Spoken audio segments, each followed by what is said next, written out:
fréquence protestante.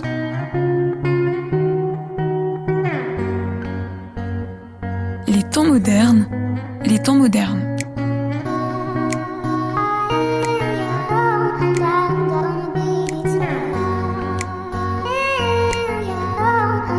Laurence Roufouillet.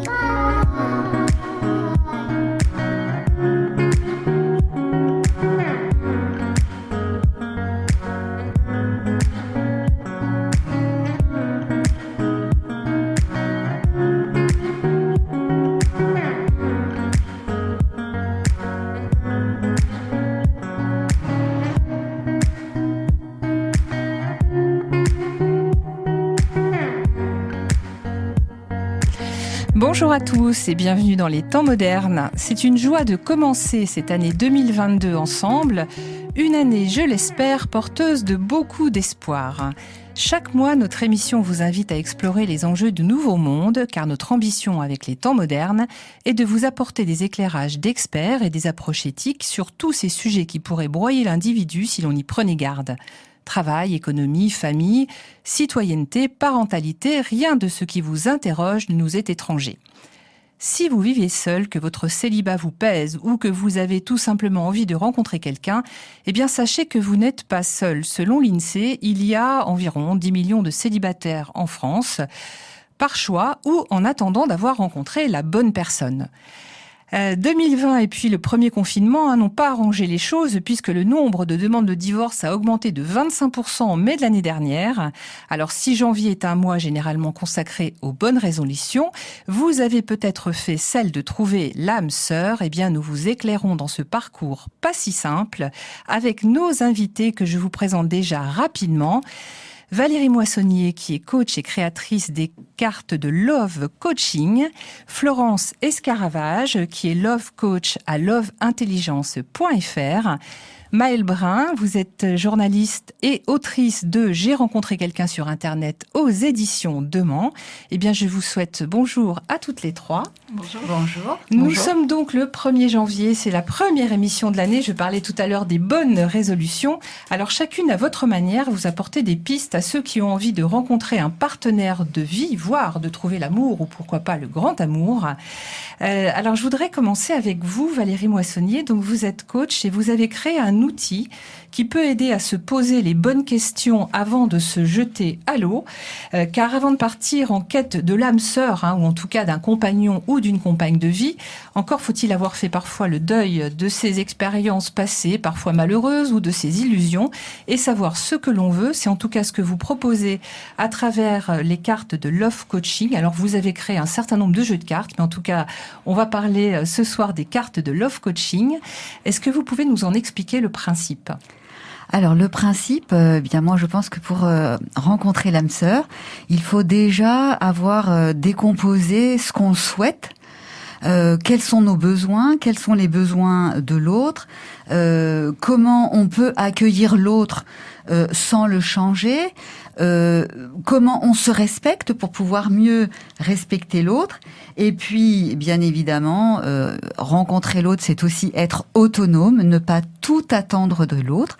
Donc, dans ce jeu de cartes, voilà, c'est un exemple des 12 objectifs que vous retrouvez. Et comme le coach, principalement son outil, c'est l'art du questionnement, eh bien, les 12 objectifs sont complétés par 40 questions qui vont vous aider à atteindre un objectif. Aller vers l'autre, c'est aussi faire le deuil des relations passées. Eh bien, comment faisons le deuil des relations passées ? En se posant des questions sur qu'est-ce qui se passe actuellement, où j'en suis par rapport à mes relations passées. Donc, tout un tas de questions sur la situation présente. Ensuite, eh bien, il va falloir réfléchir à mais qu'est-ce qu'on veut ? C'est quoi la situation désirée ? Qu'est-ce que je veux dans mon futur ? Donc, vous allez avoir dans ce jeu, eh bien, tout un tas de questions ouvertes sur la situation désirée. Et le coaching part du principe qu'on a toutes nos ressources en nous-mêmes. Et à ce moment-là, on va explorer ces ressources à travers un tas de questions. Et bien évidemment, il faut aussi pouvoir se poser des questions sur les obstacles qu'on pourrait rencontrer à atteindre l'objectif qu'on s'est fixé, quels sont les obstacles qui pourraient m'empêcher de réussir, quels sont les points forts sur lesquels je vais m'appuyer, quels sont mes anges gardiens, etc. Donc il y a tout un tas de questions qu'on va se poser sur qu'est-ce qu'on peut mettre en œuvre déjà soi-même. Et puis pour terminer, il va y avoir des étapes de changement. Pour quand on veut cela, quel sera le premier petit changement, quelles seront les autres actions, comment on va s'organiser pour rencontrer cette âme sœur. Voilà. Cette âme sœur dont on verra qu'elle peut avoir plusieurs définitions, bien évidemment, en fonction de nos objectifs, justement. Donc c'est finalement un jeu, il y a des étapes, comme dans un jeu. Alors vous parliez du passé. Est-ce que ça suppose que de temps en temps, il faut démonter des croyances ? Alors le coaching est l'outil qui va forcément, on a tous des croyances et quel que soit l'objectif, ça va passer par effectivement démonter certaines croyances. Alors en coaching, on dit toujours qu'on ne touche pas aux croyances positives. Si on a des croyances positives, il faut les garder. Par contre, si on a des croyances qui nous empêchent de rencontrer le partenaire, comme par exemple, on a toutes eu ou tous eu l'illusion d'un prince ou d'une princesse charmante. Ça, ce sont des croyances, donc il va falloir bien les poser sur la table. Vous mettez fin au mythe du prince charmant. Complètement, complètement. Ça ne veut pas dire qu'on n'a pas un idéal, hein. Bien sûr. Mais il faut faire la différence entre l'idéal, voilà, on va poser, on va dire je le voudrais comme ci, comme ça, mais il ne peut pas tout avoir. Alors, ça n'empêche pas de rêver, mais on peut avoir des attentes réalistes. C'est ça ? Voilà, on peut, et il faut avoir des attentes. Alors, on est à la radio, donc on ne peut pas avoir ces mignonnes petites cartes qui sont vraiment du format d'un jeu de cette famille, mais on vous en mettra la photo sur la page Facebook de l'émission Les Temps Modernes. Donc, le Love Coaching, le principe de ces jeux de cartes, est-ce qu'on peut le faire seul ? Est-ce qu'on peut commencer seul ou est-ce que c'est mieux d'être accompagné ? Alors, en fait, on peut tout à fait... d'abord, de toute façon, si on le fait seul, il y a des objectifs qui vont très certainement déjà nous étonner. S'organiser pour faire une rencontre, faire le deuil de relations passées, définir la relation souhaitée. Peut-être que ce sont des questions qu'on ne s'est jamais posées. Donc, on choisit un objectif parmi les 12 et après, on peut dérouler soit dans l'ordre, soit en tirant au hasard. On peut laisser jouer aussi la synchronicité des cartes et répondre aux questions. Une personne qui ferait ce jeu seule, je l'engage à prendre un cahier et à répondre par écrit à toutes les questions. C'est déjà des prises de conscience qui peuvent être intéressantes. Voilà. Et puis, évidemment, peut-être qu'il y a des personnes qui, l'objectif se respecter, se faire respecter, il est peut-être déjà là.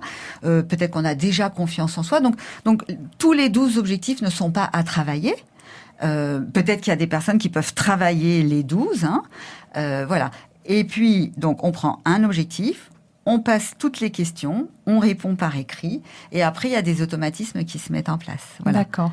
Alors, j'ai une question pour toutes les trois. Alors, vous répondrez comme bon vous semble. Donc, on voit qu'aujourd'hui, il y a pas mal d'outils. Alors, par exemple, des cartes. Il existe des love coach. Il y a des sites internet. On sait qu'il y a des applis de rencontres tout à fait nombreuses. Alors, dans une offre, justement, dans laquelle il est parfois difficile de se retrouver. Est-ce que la bonne vieille agence matrimoniale, c'est fini? Ça n'existe plus?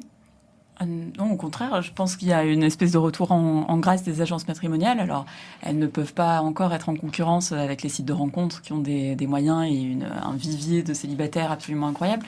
Mais on assiste au retour des agences matrimoniales qui avaient été oubliées depuis une vingtaine d'années. Donc, ce qui veut dire que la rencontre directe, elle est importante aussi, avec quelqu'un qui peut accompagner, puisqu'on parle aussi d'accompagnement. Oui, bien sûr. Et d'ailleurs, certains sites de rencontres axent leur principe sur une rencontre très personnalisée. Il y a un site notamment qui s'appelle Abrico, qui ne vous propose que quelques profils et qui intervient beaucoup dans la rencontre, qui choisit même un lieu de rencontre pour vous. Donc voilà, on a une demande de rencontres personnalisées et de moyens de rencontrer qui ne se résument pas au swipe et au fait de faire glisser, de faire glisser les choses. Alors Florence Escaravage, bonjour. Vous nous avez donc rejoint sur cette émission. Donc vous êtes Love Coach, vous avez fondé Love Intelligence, donc je cite l'expert du conseil amoureux depuis 14 ans. Vous proposez un accompagnement personnalisé qui peut être justement en présentiel ou en distanciel, si j'ai bien compris. Vous avez d'ailleurs un programme qui est baptisé « Je trouve l'amour en 3 mois avec la méthode Florence », qui affiche 80% de réussite. Vous dites 8 personnes sur 10 ont rencontré quelqu'un dans les 3 mois. Alors, si je vais vous voir, en admettant que je sois dans ce cas de figure, est-ce que je suis sûre de trouver l'amour? Moi, déjà, à présenter comme ça fait quand même un peu peur. Je vais expliquer qui on est. Un peu exprès, oui. En fait, quand j'ai commencé Love Intelligence, il n'y avait pas de professionnalisation de ce métier. C'était vraiment tout et n'importe quoi. Les gens s'improvisaient. Et donc, moi, j'ai eu à cœur de créer en fait une méthodologie, un comité d'experts et de professionnaliser ce métier par le haut. Voilà, c'est-à-dire de comprendre que c'est un métier difficile où en fait on raconte absolument tout et n'importe quoi quand on va sur YouTube. Moi, je faisais le constat déjà il y a 15 ans, mais aujourd'hui c'est encore pareil et donc je suis un peu vent debout parfois par ce que j'entends. Et il y en a 2. Le premier, c'est il faut avoir confiance en soi pour être heureux en amour ou pour trouver l'amour. J'ai entendu de votre part, madame. Et en fait, ça crée beaucoup, malheureusement, de mal dans les rencontres parce que on est peut-être 90% sur cette terre à manquer de confiance en soi et que l'amour se nourrit de sensibilité, d'émotion, donc de vulnérabilité. Et donc si on a un petit peu cette injonction de trouver cette confiance en vous, finalement on se dit je vais d'abord travailler sur moi, ou je vais aller chez le psy, ou je vais être dans le personnage qui va montrer de lui cette confiance en soi. Et donc, en fait, on va au casse-pipe. Et le gros problème aujourd'hui, c'est cela. C'est-à-dire, on est dans une société où on veut montrer ses atouts, où on veut montrer une certaine image de soi. Et donc, c'est très sympathique, mais c'est pas du tout opérant en amour. Parce que l'amour se nourrit uniquement d'émotions. Et cette émotion, on va la ressentir si l'autre se livre à nous-mêmes en vérité. Donc ça, c'est vraiment le premier combat qui est Juste terrible. Une question, mais est-ce que ce manque de confiance, il n'est pas finalement naturel quand on voit qu'il y a quand même un certain nombre de relations qui échouent, On sait que je parlais tout à l'heure du taux de divorce, c'est quand même relativement significatif. C'est pas forcément évident de construire et de maintenir une relation. Donc on peut comprendre que les gens soient éprouvés du côté de la confiance en soi. Oui, alors ils sont éprouvés à cause de ça ou de plein d'autres choses. Mais donc justement, on est dans une société où il y a du contrôle. Donc ça, c'est le deuxième point. C'est-à-dire, en fait, on est dans le contrôle de soi. Et donc, parce que voilà, on a l'idée que, il faut plutôt se livrer dans une démarche d'atout, d'image, et donc le contrôle tue l'attraction, donc ça ne fonctionne pas. Et puis vient à cela le renforcement il faut se connaître, il faut savoir ce que je veux, et c'est très bien de se connaître et de savoir ce que je veux, sauf que la problématique numéro 2 aujourd'hui, pourquoi il y a autant de millions de célibataires ou de personnes qui se cassent les dents dans leur relation amoureuse, c'est parce que précisément, quand ils rentrent dans une relation, ils sont pas dans cette posture de réceptivité, d'accueil, d'ouverture, parce que ils ont réfléchi à ce qu'ils veulent, ils ont des attirances physiques, des attirances intellectuelles, qui sont finalement, certes belles, mais qui malheureusement les amènent à passer à côté de la grande rencontre. Donc moi, en fait, je combats ces 2 choses-là. Le 1, la non-connaissance de l'importance de la vulnérabilité dans une démarche de rencontre, et le fait qu'il faut peut-être un peu oublier cette posture de voilà ce que je veux, voici mes critères, et j'ai besoin vraiment de rencontrer quelqu'un qui corresponde à mes critères, parce que les critères sont très intéressants, mais ils amènent à une posture qui est une posture d'observation. Et cette posture d'observation dans la rencontre fait que on fait des rencontres super sympathiques, c'est fluide, c'est intéressant, intellectuellement, ça marche bien, mais il n'y a pas d'émotion qui passe.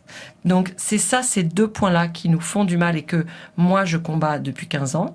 Et donc j'ai créé cette méthodologie d'accompagnement il y a 15 ans. On a accompagné plus de 100 000 personnes via des masterclass, via du téléphone, via des accompagnements de 6 mois. On a via une bibliothèque en ligne.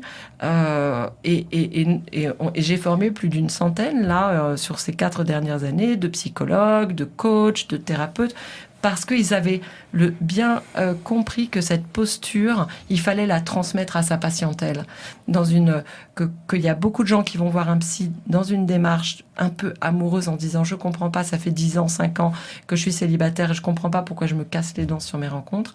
Et donc qu'il fallait aborder autrement ce sujet des relations affectives. Mais la vulnérabilité, elle parle aussi d'une fragilité parfois. Est-ce que c'est pas un risque qui fait peur, justement? Est-ce que Mais oui, c'est ça vrai. peut être un blocage assez important quand même. Mais c'est justement parce que ça fait peur qu'on n'y va pas.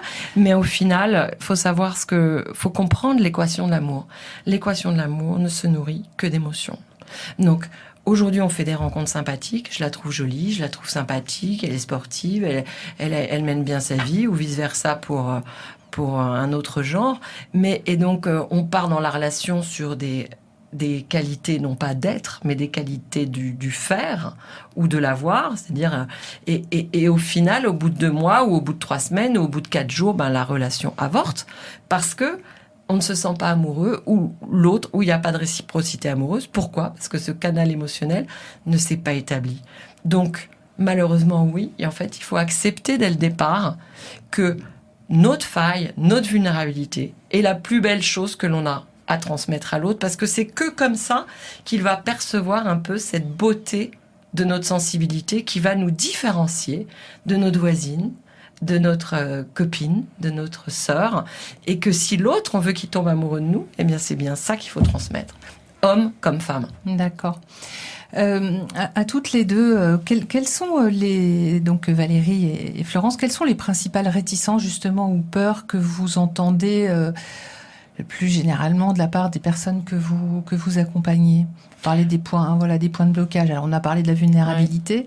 Non, mais la vulnérabilité, c'est pas quelque chose qui est conscient du tout. Hein. C'est quelque chose qu'on amène et que les gens comprennent assez bien une fois qu'on explique clairement que l'équation de l'amour ne se nourrit que de sentiments et que donc le sentiment c'est une émotion. Les blocages des gens, c'est qu'ils s'imaginent avoir un schéma.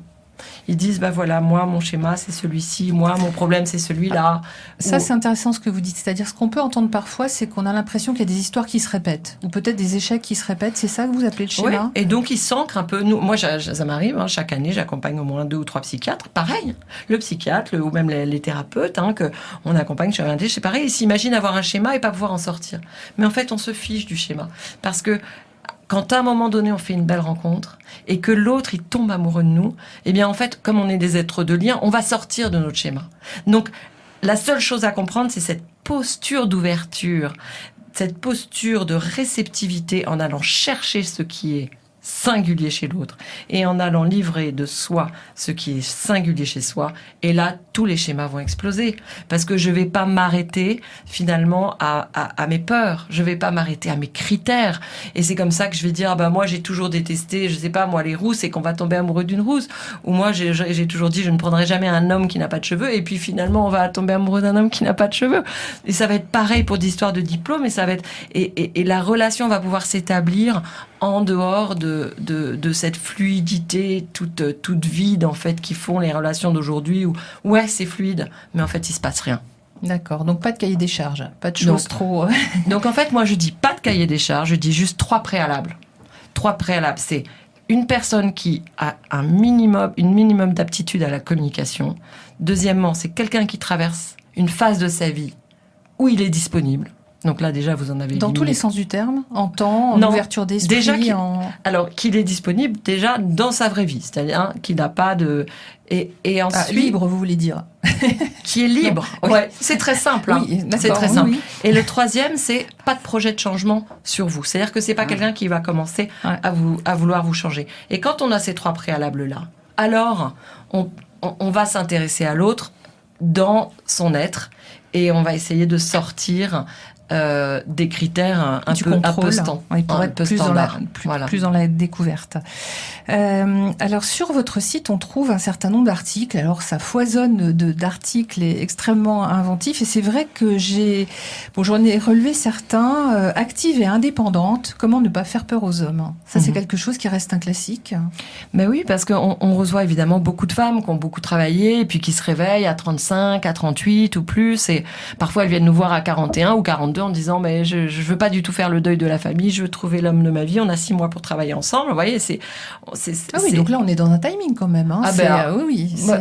Mais c'est chouette parce que je préfère qu'on se réveille à 41, 42 qu'à 50. Évidemment, surtout si on a le deuil, on a pas, parfois on a certaines femmes qui n'ont pas fait le deuil de l'enfant, mais qui, voilà.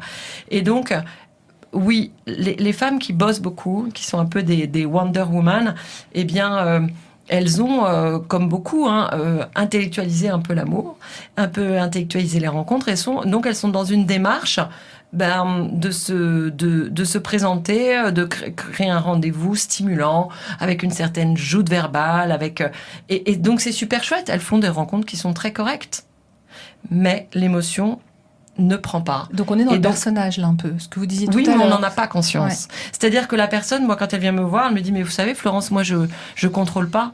Et je lui dis mais je me rends bien compte que vous n'en avez pas conscience, mais moi je vais vous montrer tout ce que vous ne révélez pas. Et quand elle prend conscience de tout ce qu'elle révèle pas, elle prend conscience qu'elle révèle pas 90% de ce que moi j'appelle ses axes fondateurs de personnalité qui n'ont rien à voir avec ses valeurs, rien à voir avec ses atouts, qui ont à voir avec quelque chose qui se répète tout au long de son parcours de vie et qui sont sa substantifique moi, qui sont la beauté de sa personnalité.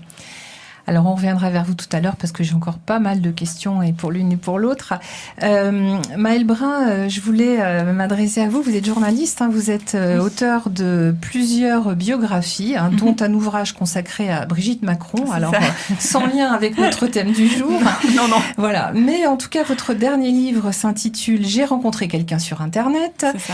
Et alors, le moins qu'on puisse dire, c'est que quand on lit les témoignages, enfin en tout cas certains des témoignages qui émaillent la première partie de votre livre, c'est que sur un site ou une appli, on peut aussi malheureusement faire de mauvaises rencontres. Alors, vous avez vraiment quelques cas qui sont tout à fait étonnants entre les mythomanes, ceux qui essayent de détourner de l'argent. Alors, je parle même pas des relations qui n'en sont pas ou qui sont adultérines, etc. Enfin, on a vraiment tous les cas de figure. Oui, l'idée était de recueillir des témoignages d'histoires fortes, en fait, que ce soit des histoires originales et les raconter pas à pas, c'est-à-dire dès la rencontre, enfin, prendre les deux personnes avant la rencontre et les suivre, retranscrire les messages, les premiers messages échangés, évoquer la première rencontre comme si on y était, etc. Et parmi ces histoires, évidemment, il y en a des très romantiques, des plus légères, il y a beaucoup de cœur, heureusement. Il y a des très belles histoires. Mais aussi, il y a certaines mises en garde et certains écueils dont il faut être conscient quand on entame un processus de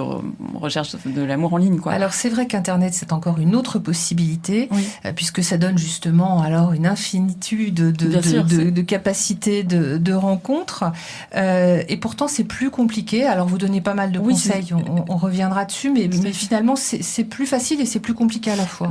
Il y a un phénomène qui est très simple, qui est celui du ghosting sur les sites de rencontres, qui est que pendant une nuit on va parler avec quelqu'un, ça va être très stimulant, des échanges hyper intenses, et puis le lendemain la personne ne nous répond même pas, et on peut s'en étonner dans une rencontre qui se passe dans la vie normale. Ça ne se passe en général pas comme ça, mais sur les sites de rencontres, il y a toujours quelqu'un de mieux qui peut arriver le lendemain. Donc c'est un petit, enfin.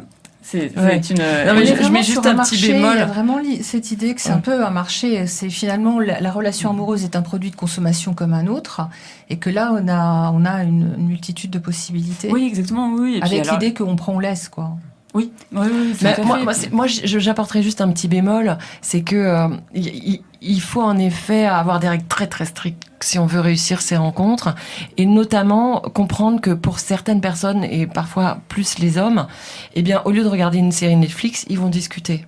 Mais ils sont peut-être en couple, et évidemment, ils vont pas se présenter comme cela. Donc, il y a des règles très strictes qu'il faut observer, et l'une d'entre elles, c'est ne jamais discuter plus de 20 minutes avec quelqu'un sans avoir vérifié au bout de 20 minutes sa capacité à s'extraire de l'écran, donc dans la vraie vie.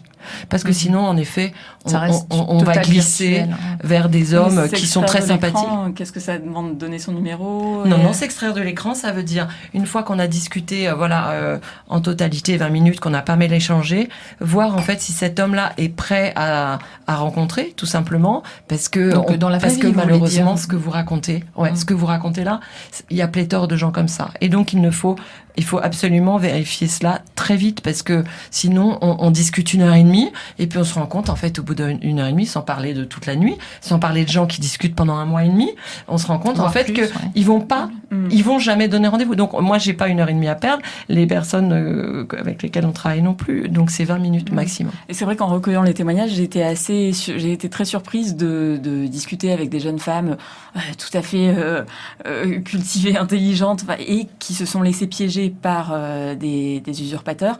Et l'une d'elles, par exemple, est restée dans ce qu'elle croyait être une relation avec un militaire qui était censé être basé un peu loin de chez elle.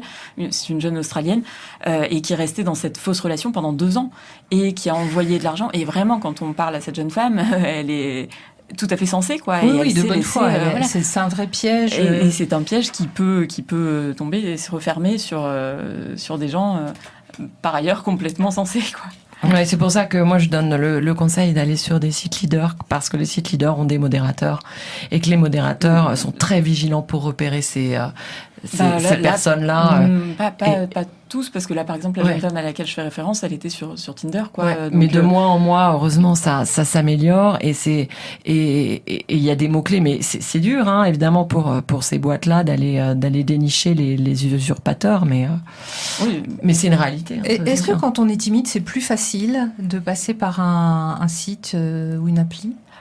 Peut-être, et puis c'est surtout que c'est un vivier inégalé, quoi.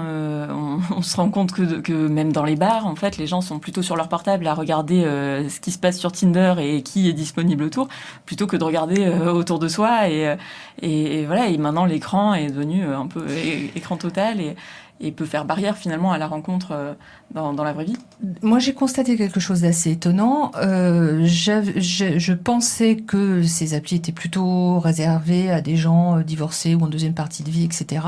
Et je me rends compte que chez les jeunes, je pense aux millennials notamment, c'est finalement leur première appli pour rencontrer des gens, alors que moi, je pensais que quand on avait 20 ans, on allait encore, je sais pas, boire un verre dans un bar. Exactement. Et les étudiants, moi j'ai été surprise énormément. Moi, j'ai beaucoup d'enfants d'amis qui en fait disent j'ai un date Tinder à 20 ans. Je trouve ça extrêmement étonnant. Et maintenant des applis d'ailleurs se créent pour les adolescents qui sont destinés aux mineurs, donc c'est fou, c'est le premier moyen de rencontrer du monde. Ce ne sont plus les soirées étudiantes, plus les soirées dans des bars. On voit à quel point en 20 ans, en fait, la rencontre en ligne s'est généralisée. Et c'est justement pour ça qu'on voit qu'il y a 2 mouvements qui s'opposent. Il y a celui-là, c'est-à-dire ce mouvement de la consommation. On va dire, finalement, j'ai pléthore de rencontres là dans mes mains à travers mon portable. Et donc, c'est justement pour ça qu'il faut rebalancer le curseur de l'autre côté sur l'émotion, sur le fait d'être vrai dans l'échange, parce que sinon, ça donne des rencontres bateau, ou alors en tout cas uniquement sur le physique et un peu l'intellectuel, et il y a quand même une grande partie des gens qui ont aussi envie de faire une très belle rencontre sur ces applis-là. Donc d'ailleurs on parlait des agences matrimoniales tout à l'heure, c'est aussi l'essor des sites de rencontres qui a redonné envie aux gens d'une rencontre plus personnalisée, enfin d'un suivi plus personnalisé, d'une aide, d'un accompagnement, d'une écoute dans le processus de rencontre. Oui, vous parliez du vivier, de l'avantage d'Internet, mais ça fait gagner du temps aussi, j'imagine. Pas forcément, parce qu'on a une boulimie qui est tout à fait dingue. Et par exemple, chez les jeunes utilisateurs de 18 à 25 ans, des études ont été faites par certains sites de rencontres qui expliquent que les hommes passent 81 minutes par jour sur ces applis, donc c'est quand même énorme, et les jeunes femmes 75. Et voilà, il y a une boulimie qui se crée, c'est beaucoup. Ouais. C'est beaucoup. Mais ça devient une activité finalement, comme je sais pas, faire un jeu, Candy Crush, ou je ne sais quoi. C'est une activité qui se passe parfois entre amis, de regarder un peu les profils qui sont autour, etc. Et mais aussi tout seul, quoi. On est devant un film qu'on va pas regarder, et c'est l'accompagnement. Vous parliez tout à l'heure de Netflix, bah oui, en effet, on regarde la télé. C'est plus sympathique presque de parler avec quelqu'un que de regarder une série, et c'est un des travers qui est en train de se passer. Ça devient une distraction comme une autre. Oui. Voilà. Donc c'est pour ça qu'il faut savoir ce que l'on veut quand on va sur une appli. Alors ce que je vous propose, c'est que dans la deuxième partie de l'émission, vous allez nous donner peut-être des conseils encore plus précis. En tout cas, on va faire pour l'instant une petite pause musicale. Vous nous écoutez toujours dans les temps modernes sur l'antenne de Fréquence Protestante. Alors si vous aussi vous cherchez un crush, en bon français, quelqu'un pour qui vous pourriez avoir un gros coup de cœur en 2022, nos invités vous conseillent dans ce parcours qui ressemble parfois à celui du combattant. Donc je suis aujourd'hui avec Valérie Moissonnier qui est coach et qui a créé des cartes de love coaching. Si on veut commencer cette démarche par exemple en se posant un certain nombre de questions, Florence Escaravage, love coach, donc vous avez créé notamment le site love-intelligence.fr. Et Maëlle Brun, vous êtes journaliste et autrice de J'ai rencontré quelqu'un sur Internet, un livre qui est paru tout à fait récemment aux éditions Demand. C'est ça, on dit Demand, il n'y a pas de problème. D'accord. Alors, dans votre livre, Maëlle Brun, justement, vous proposez, alors, il y a une partie qui est un véritable banc d'essai de tous les sites et des applis de rencontres qui existent. Alors, justement, est-ce que ce sont surtout des applis de rencontres? Alors, on disait, et vous ne nous voyez pas, puisqu'on est à la radio, on fait le geste de balancer la main, on swipe aujourd'hui. Oui, c'est-à-dire qu'on fait swipe, glisser les profils les uns après les autres, un peu comme des images pour s'arrêter sur quelqu'un. Oui, est-ce que c'est à leur rencontre plus? Comment ça se passe? Alors ça, le swipe, c'est un terme qui a été imposé par Tinder, mais qui a été reproduit par d'autres applications. C'est devenu un générique. Maintenant, je pense que c'est un incontournable. Tout le monde sait ce que ça veut dire. Exactement. Mais les sites un peu plus traditionnels et un peu plus à l'ancienne, on va dire, continuent aussi d'avoir une large part, notamment aussi chez les seniors, puisqu'il y a de plus en plus de sites qui s'intéressent à ce marché-là. Mais on en a sur tous les sujets. Ça peut être par affinité politique, par... Incroyable. J'ai trouvé ça génial parce que je l'avais souligné justement. Alors, il y a des sites communautaires, il y a des sites identitaires, il y a des sites effectivement par tendance ou affinité politique. Alors, vous dites au moins, ça fait déjà un sujet de conversation. C'est ça. Non, mais là, faut pas se tromper. En fait, c'est des faux sites. Faut non, faire pas attention. Pas tous. Non, là, il y en a. moi, je connais. Écoutez, on accompagne. On a tellement de retours. On a des milliers de personnes chaque mois qui nous écrivent. Ces sites-là, ce sont des tout petits sites. Et en fait, quand on s'inscrit, eh bien, alors peut-être que si on est à Paris et qu'on se connecte à 7h du soir, le samedi, on va trouver 3 personnes. Mais honnêtement, il y a très peu de sites communautaires qui émergent, en tout cas dans ceux que vous dites. Donc, c'est plutôt des sites dont l'objectif sont de recruter des leads, de recruter des inscrits. Après, il y a quelques sites communautaires qui marchent très bien. Les sites communautaires catho, les sites communautaires... Voilà, oui, c'est pour ça que je suis pas du tout d'accord avec vous. Pour avoir enquêté pendant 2 ans, alors, je suis d'accord sur le fait que certains sites politisés et tout... ce sont des niches quand même. Sont des niches et sont des pages uniquement de garde et qu'il n'y a rien derrière. Mais il y en a beaucoup aussi, notamment, oui, en effet, les sites confessionnels qui fonctionnent très bien. Et les sites confessionnels marchent très bien. Voilà, c'est pour ça que je faisais le bémol sur les sites confessionnels, mais sinon sur le reste, en fait, ils sont très, vous savez, ces hommes qu'on construit ces sites internet, leur objectif c'est de recruter du lead et derrière de les vendre. Donc sur les sites communautaires, ce qui marche vraiment bien, les sites communautaires en effet de confession, ceux-là, oui, ils marchent bien parce que on a parfois cette envie évidemment de se retrouver dans sa communauté religieuse. Les choix par tranche d'âge, c'est quelque chose qui fonctionne? Oui, tout à fait. Là, surtout pour les seniors, en revanche, on n'a pas de tranche très précise, de 18 à 25, 25 à 30, on etc. a compris qu'on était senior après 50 ans. Je crois que la cible de Disons Demain, qui est le leader dans le marché, qui appartient au groupe de Mythique, est à partir de 55, 60 ans. Ce sont plutôt des reconstructions, enfin une deuxième vie, quoi. Ça s'adresse à des gens qui ont envie d'une deuxième vie.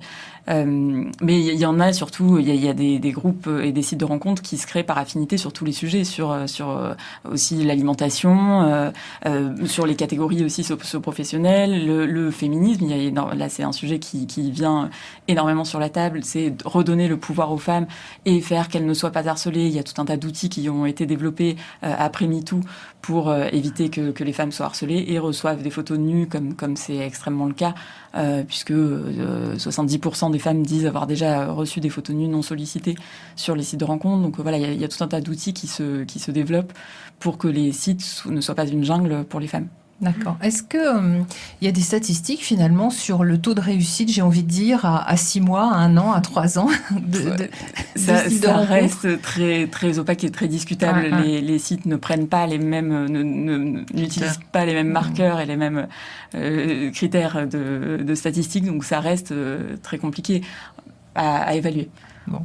Après, c'est vrai que pour une certaine population, et notamment pour les assez vite, au-delà de 35 ans, ça devient compliqué de faire des rencontres de personnes disponibles et là, l'intelligence parfois de plateformes de mise en relation est heureusement utile et parce qu'on n'a pas forcément envie d'aller traîner ses cigarettes en boîte de nuit et on se dit que avec le télétravail on rencontre pas beaucoup de monde et on n'est pas forcément voilà. Donc il y a ça aussi, c'est-à-dire que la crise sanitaire, elle a quand même changé pas mal de choses. Elle a augmenté d'une façon incroyable. Ouais. Mythique expliquait que le 20 mars 2020, donc au moment du confinement, 32% de messages en plus ont été échangés ce jour-là.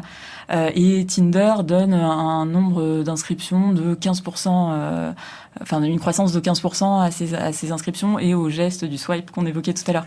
Donc oui, ça a bouleversé la rencontre en ligne et ça l'a boosté d'une façon incroyable.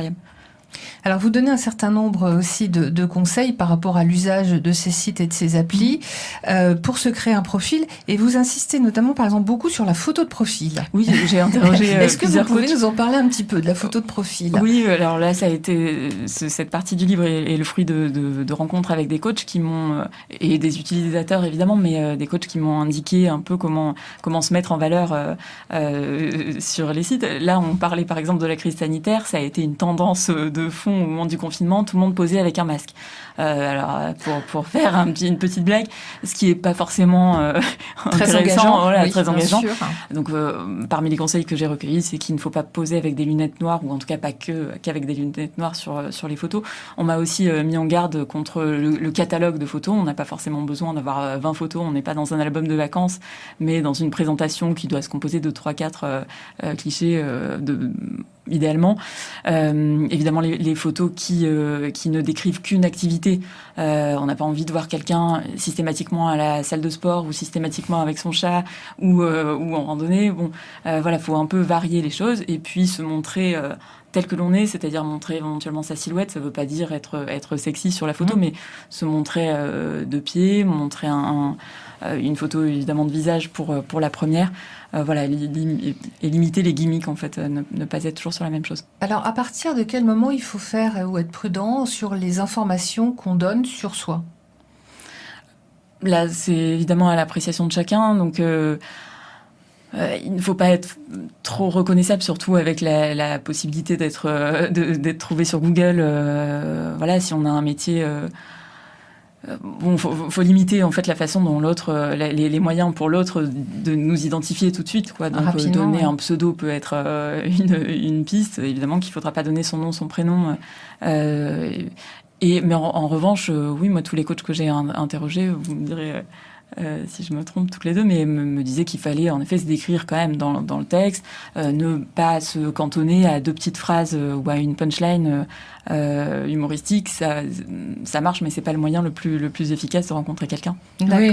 Et là, je compléterai en disant que c'est très important de donner de la chair, en fait, de mettre de la vie et donc d'utiliser toutes les lignes pour se décrire soi et non pas décrire ce que l'on attend parce que ça apporte rien.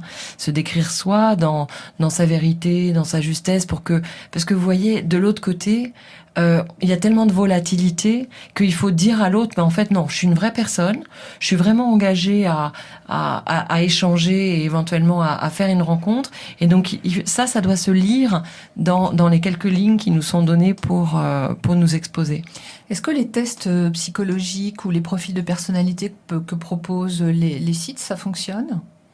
Les tests psychologiques, c'est-à-dire les questions... Oui, c'est ça. Oui, parce que ça, c'est très précis. Par exemple, un site comme Adopte un mec incite ses utilisateurs à donner 5 titres de livres, ses 5 livres préférés, ses 5 films préférés, etc.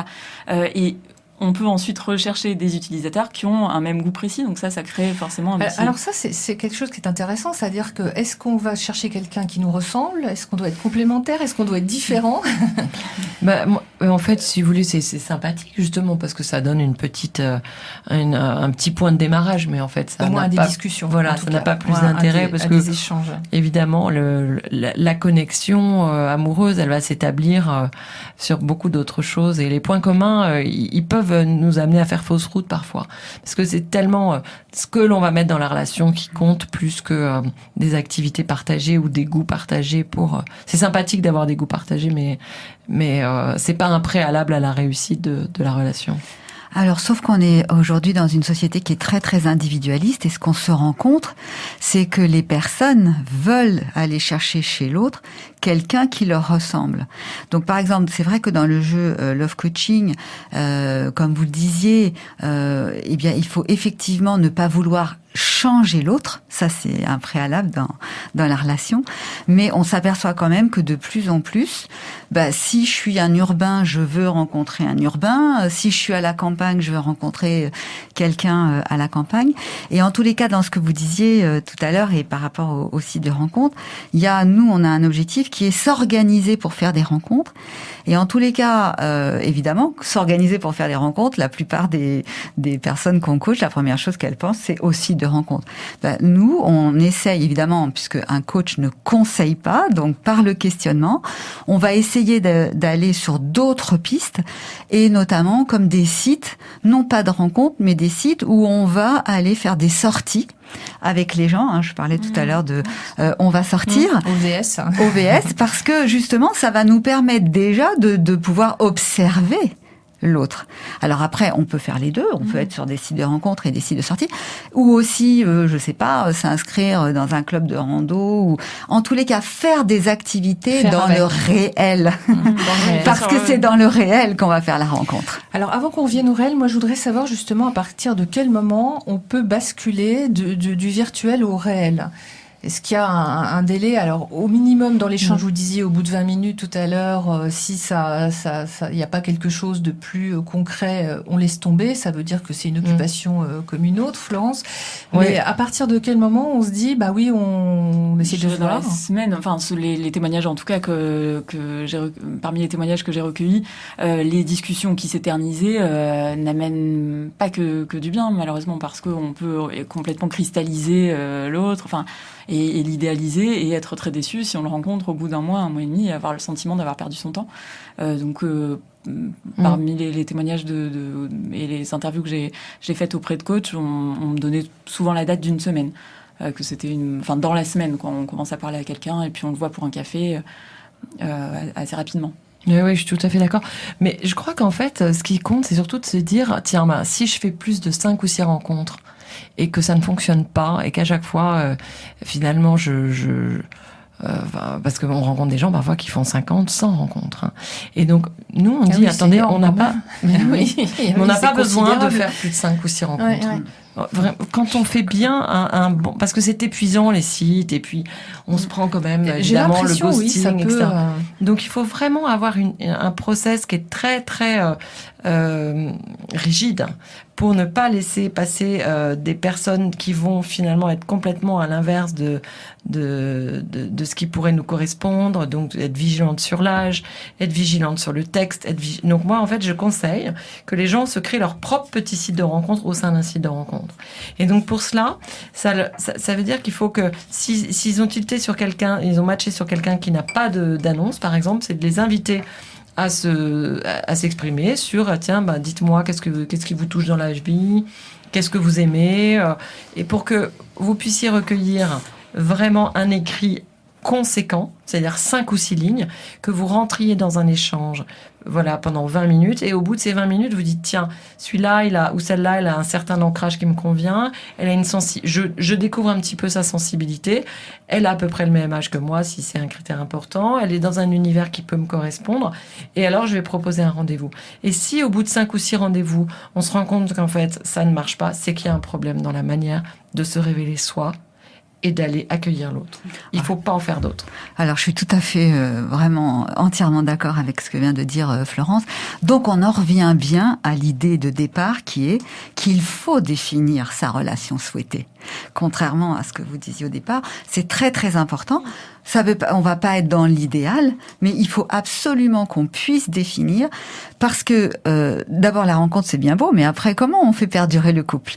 Et on sait que ça c'est encore une autre étape. Oui, mais on sait que pour construire le couple et pour qu'il soit solide, ça veut dire que ensuite il va falloir qu'on ait quand même des valeurs communes. Bien sûr, les sentiments, c'est important, mais quand on veut que ça dure, le sentiment, on va l'entretenir et il va perdurer, que si il y a quand même des valeurs, il y a quand même des bases communes dans une relation. Mais là, de quoi on parle ?